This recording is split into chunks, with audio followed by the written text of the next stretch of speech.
araw natin ngayon ay Lunes. Mga kahigala, no? So, ang gagawin ko ngayon ay, tapos ko lang mga titsinacho sa baba. Yan. So, kakain ako ngayon. And then, na-prepare ko na rin yung babaunin ng aking asawa.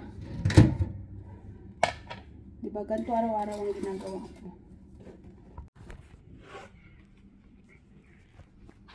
Yan. Ilagay ko lang sa baunan yung dadalhin ng asawa kong baon niya.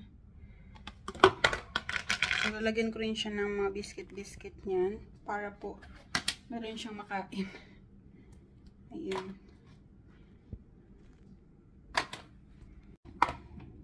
So, lalagyan ko rin siya ng biscuit para meron siyang makain konti. Separate ko lang yung biscuit.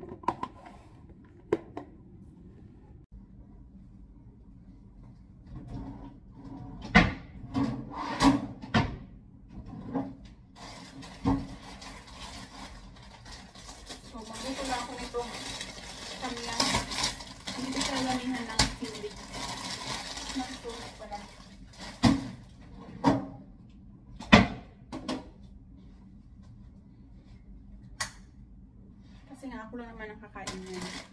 So ngayon, mag-isa naman ako dito ngayon sa bahay. Kay Monday man. Every Monday talaga yan ang aking Monday to Friday. Monday to Thursday lang pala hanggang Thursday. Routine ko na yan mag-isa dito sa bahay. Kasi nga yung isa.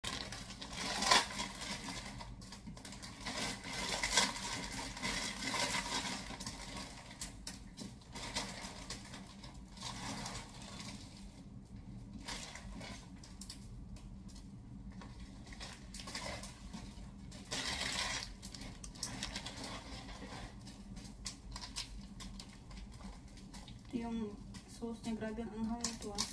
Kunti lang ilalagay ko nito.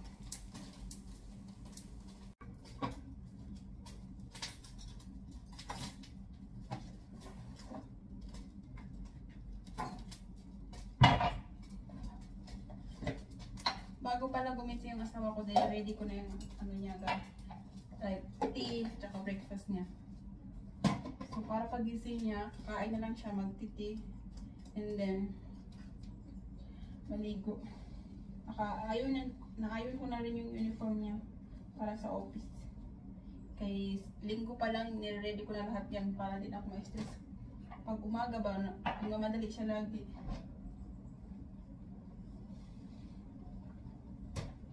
So dapat naka-ready ngayon siya.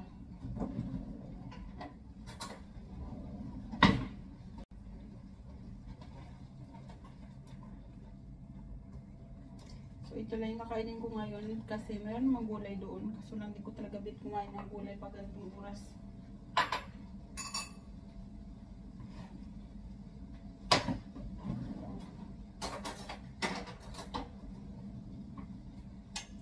Baka mamaya ako kain ng gulay.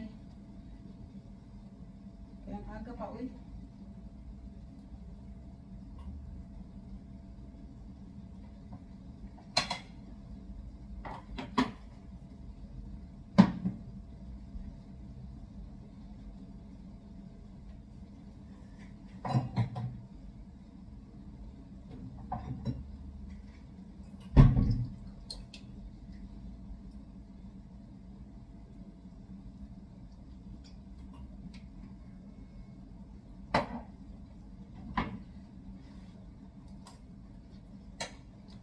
Gutom na talaga ako.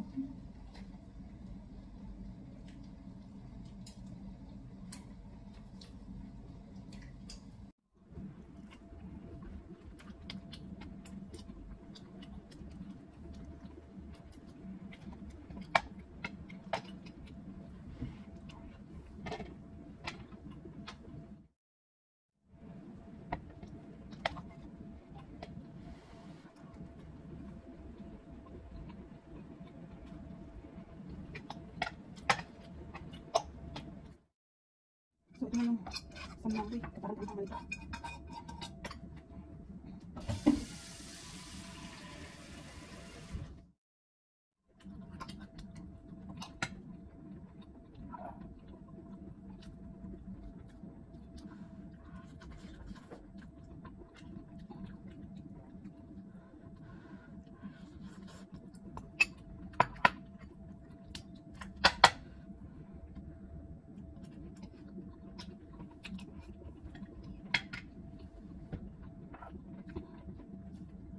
Manghang pala siya, uy.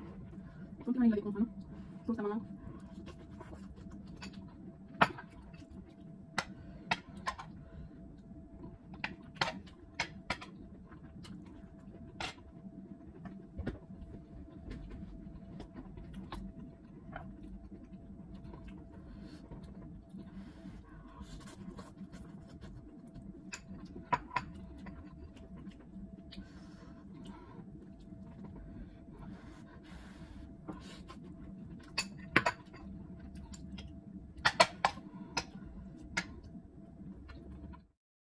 Many hours later. Ako ngayon sa labas. Ako ay mamalingki. Doon lang yung building namin. Sa baba lang naman to, kaso mga siguro 5 minutes na lalakarin bago makarating dun sa Co-op. Doon lang naman yun. Oh. Yun.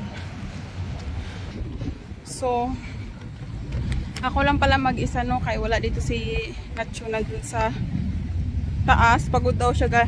Exam kasi niya eh. So, hindi ko na lang pilitin. Tsaka magpapatid na lang ako mamaya dun sa mga delivery boy bitaw.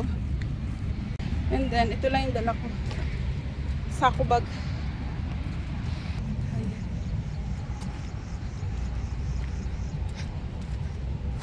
Ang dami ng bago dito sa labas. Hindi kasi ako bumababa eh. Minsan lang ako bumaba pag may kailangan talaga. So, andito na ako sa Co-op. Ayan. Ayan yung Co-op. Baba lang to ng bahay pero 5 minutes lang lalakarin. Mga 5 minutes. Kung sa akin 5 minutes kaya mabagal ako maglakad kasi nga buntis ako. Ayan. Maganda rin to sa akin, no, kasi exercise na rin to para sa akin. Kasi every hapon dapat kailangan ko na maglakad-lakad. 5 buwan na yung tiyan ko. So 3 buwan na lang mga anak na ako. So kailangan ko talaga maglakad-lakad ba. Kita mo, ito pa lang siya. Pero hinihingal na ako. Ayun yung building na namin doon. Oh, yan yung building na yan. So, talagang kailangan ko talaga maglakad-lakad. Nahirapan na ako sa tiyan ko. Pati ang laki na. Grabe pa ako sa rice. So, papasok na ako mga kahigala, ha. So, see you na lang dun sa loob kung makapag-video ako. Hindi ko alam kung makapag-video ako. Pero try ko pa din. Ayan, pauwi na ako. Pinamalingki ko, nagbahatid na lang ako kasi nga wala akong kasama. Sinatyo na sa bahay eh. At saka walang magbibit-bit. Ayan. So, malapit lang naman. Pero marami kasi yung pinamalingki ko. More on gulay kasi yung pinamalingki ko. Doon ay sa Co-op. Saan ba yung Co-op? Ayan. So, lalakatawid. Ang problema lang dito no, kay mga signal ba? Papunta doon. So, kailangan ko talaga, nahirapan ako sa mag-signal. So, doon ako galing, nilakad ko yung doon. Okay ko. Pahirapan yung nagbibit-bit sa aking ano ba.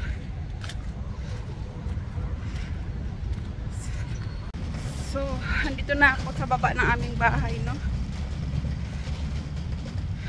Tuwing tao lang nagtulak sa kuang ipamalingke. Naglisod din tao si Dudong. Bako-bako pa man nga rin sa agihanan nga rin. Makita nyo yung mga space. Masakit na ng paa ko ba?